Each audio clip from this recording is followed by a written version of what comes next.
नमस्कार दोस्तों, स्वागत है आपका। दोस्तों बात करें कि भोजपुरी इंडस्ट्री में सबसे ज्यादा सुने जाने वाले सिंगर कौन से हैं। तो चलिए दोस्तों शुरू करते हैं। पहली बार इस चैनल पता लाइक कर लीजिए, सब्सक्राइब कर लीजिए, इस चैनल से जुड़ जाइए ताकि हमारी वीडियो आप तक पहुंच सके और भोजपुरी इंडस्ट्री की खबर आप तक पहुंच सके। दोस्तों बात करें कि भोजपुरी इंडस्ट्री में वैसे तो बहुत सारे सिंगर हैं जो कि अपना परचम लहराए हुए हैं और उनका गाना आते ही तहलका मचा देता है।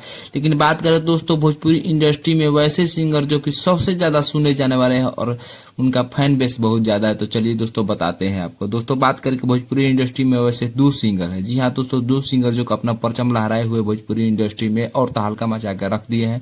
दोस्तों बात करें कि पावर स्टार पवन सिंह जी और खेसारी लाल यादव जी जो कि भोजपुरी इंडस्ट्री में सबसे ज्यादा सुने जाने वाले सिंगर है और इनका हर गाना आते ही ट्रेंडिंग लिस्ट में अपना जगह बना लेता है। दोनों सिंगर तहलका मचा कर रख दिए हैं। और दोस्तों बात करें कि इनका फिल्म हो या स्टेज शो, हर चीज में ये जो कि सबसे आगे हैं दोनों।